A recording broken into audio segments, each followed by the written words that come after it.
Hey Gwen, do you remember when you first started learning English? I definitely do. I had no idea how to say simple things like ordering food or even saying hello properly. Yeah, I know the feeling. I remember being so nervous to speak, afraid I'd make a mistake and everyone would laugh. But guess what? It happens to all of us. And honestly, that's kind of the beauty of learning a new language, right? Exactly. It's a challenge for sure, but it's also a huge adventure. And trust us, you're not the only one facing it. Welcome to Podcast and Chill on the Learning English podcast channel. I'm Leo. And I'm Gwen.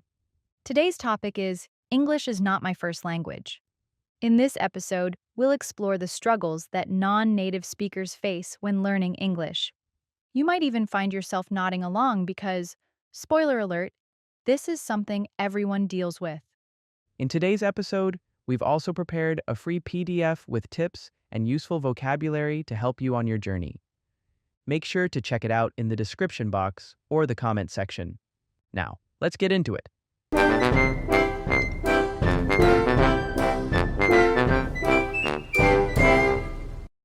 Let's talk about some of the challenges we face when learning English. There are so many, right? I think one of the biggest problems for me when I first started was pronunciation. I mean, English words don't always sound like how they're written. Oh, yeah, absolutely. The words though and through sound so similar, but they look so different. It's so confusing when you're learning to pronounce them. Though has that O sound like in go, but through has the oo sound, like in food. I know what you mean, and don't even get me started on comb and bomb. Comb has that silent B, but bomb has a clear B sound. Why are English words like this? Exactly. It can be really frustrating for anyone learning English. The pronunciation can be tricky because the rules don't always match what we see written. There are so many words that look easy, but when you try to say them, they don't sound like you expect. And then there's grammar. Sometimes I'd mix up verb tenses or forget to add s at the end of a word in the present tense. I'm sure a lot of learners feel the same way. I agree. The grammar rules can be overwhelming, especially when you're still getting used to things like articles or when to use do in questions.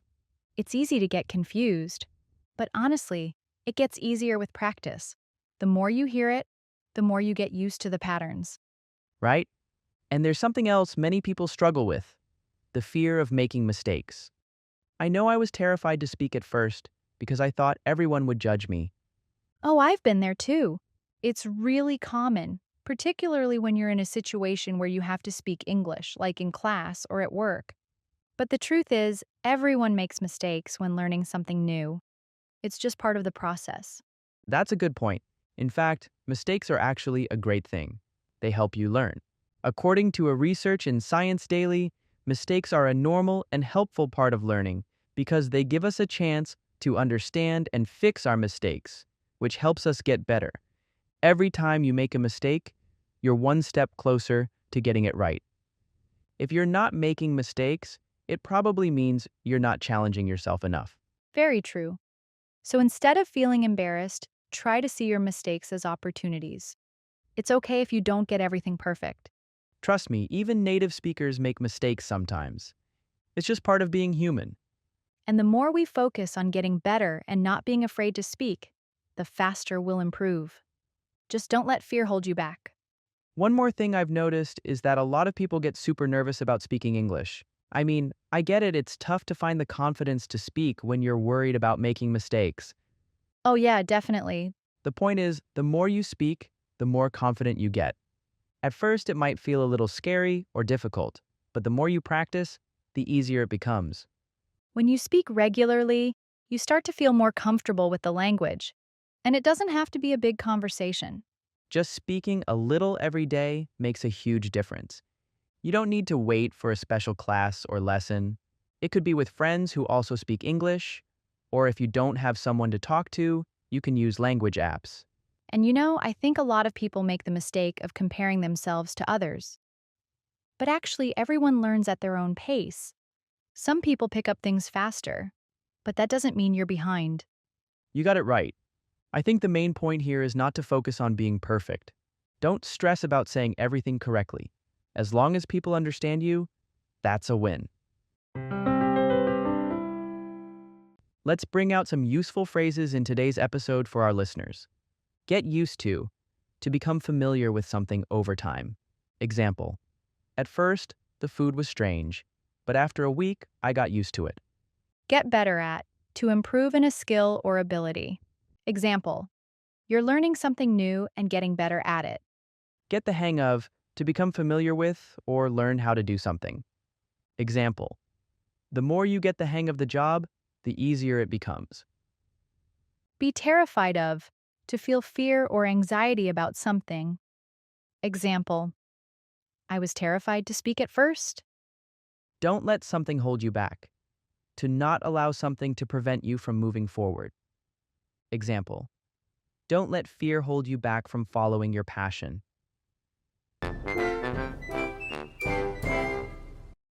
Let's move on to some questions for today's topic. Question 1. What are some common challenges when learning English? Common challenges include pronunciation, where words may not sound like how they are written. There's also grammar, where people mix up verb tenses or forget small details, like adding s to the present tense. Question 2.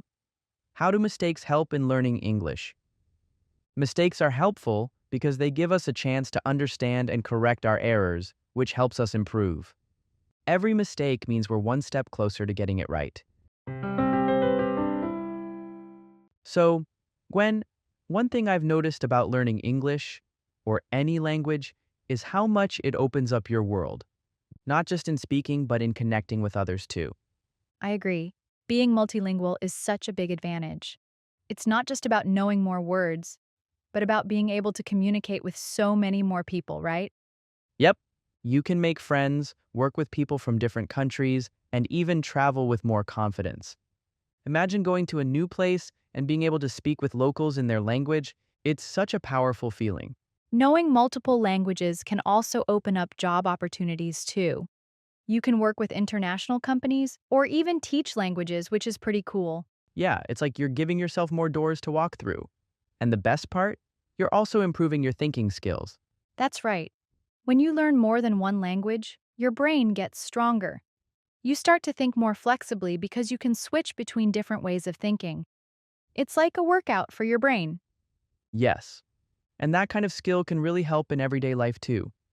You become better at solving problems, thinking quickly, and even understanding people better.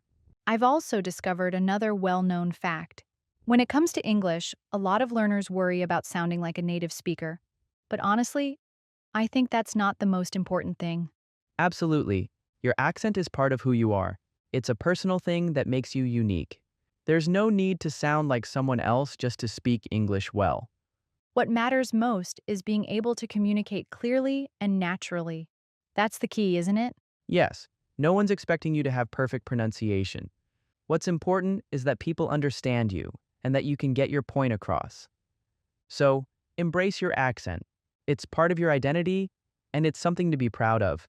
And if you want to improve your English skills, there are some fun ways to do it. Oh, definitely.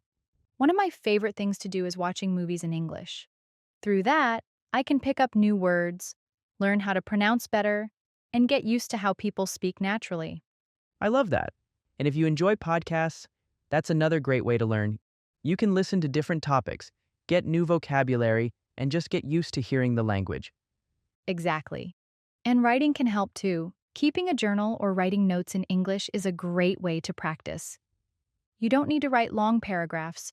Just write a few sentences a day, and you'll see progress. And finally, what is the most important thing?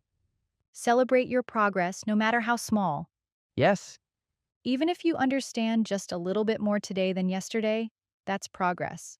You're learning, and that's amazing. don't forget to see how far you've come.